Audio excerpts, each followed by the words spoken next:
নমস্কার বন্ধুরা, cooking with Soma কিচেনে আজকে টেস্টি রেসিপিতে আপনাদের সবাইকে আন্তরিক স্বাগত জানাচ্ছি। আজকে টোফু রেসিপিতে আজকের রেসিপি হচ্ছে টোফু গার্লিক। তো চলুন রেসিপিটা চটপট শুরু করছি। আমি এখানে ফ্রাইং প্যানে 4 চামচ তেল নিয়ে নিয়েছি। এর মধ্যে ম্যারিনেটেড করা টোফুগুলো দিয়ে হালকা ব্রাউন হওয়া পর্যন্ত ভেজে নেব লো টু মিডিয়াম আঁচে।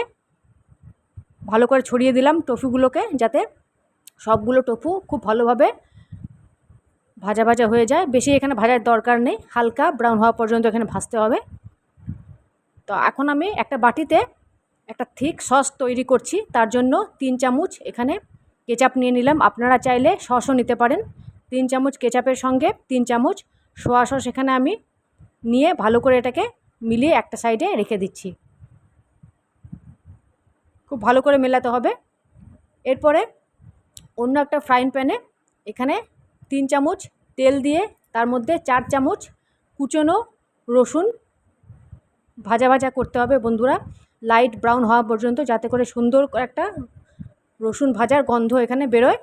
তার মধ্যে 2টো কাঁচা লঙ্কা এখানে কুচিয়ে দিতে হবে।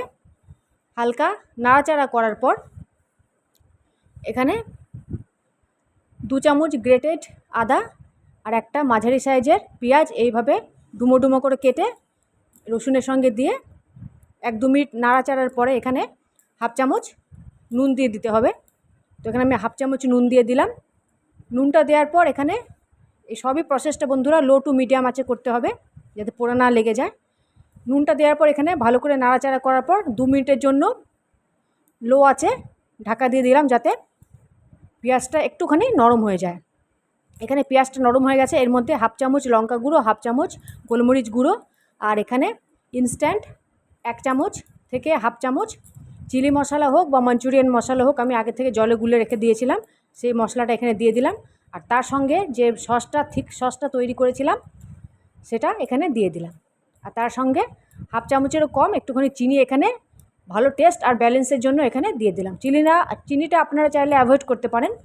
ভালো করে এইসবগুলো দেওয়ার পর ভালো করে মিডিয়াম আঁচে নাড়াচাড়া করে নিচ্ছি। এরপর হাফ কাপের থেকে একটু কম জল দিয়ে ওখানে পেঁয়াজের মধ্যে দিয়ে দিলাম জলটা গুলে।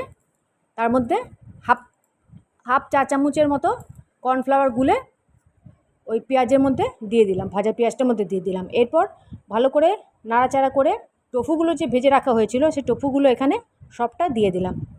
খুব ভালো করে নাড়াচাড়া করার পর এইটা কিন্তু লো টু মিডিয়াম আছে নাড়াচাড়া করতে হবে, যাতে টোফুটা নরম হয়ে যায় আর ভালো করে ভেতরে রস ঢুকে যায়। তার মধ্যে হাফ চামচ আমি এখানে ভাজা সাদা তিল দিয়ে দিলাম। আপনারা চাইলে তিলটা নাও দিতে পারেন, টেস্ট ভালো আসবে। এরপর 2 মিনিটের জন্য ঢাকা দিয়ে দিলাম লো আছে। দেখুন বন্ধুরা কি সুন্দর ফুটে গেছে, খুব ভালোভাবে সফট হয়ে গেছে সব কিছু। এবার আমি প্লেটিং করে নিচ্ছি। বন্ধুরা আজকের রেসিপিটা পুরো দেখার পর যদি ভালো লেগে থাকে তাহলে বাড়িতে অতি অবশ্যই বানাবেন, কমেন্টে জানাবেন কেমন হয়েছে।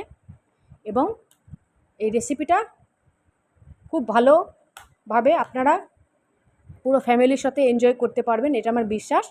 তো এখানে কাঁচা লঙ্কা কুচুনি দিয়ে গার্নিশ করে দিলাম।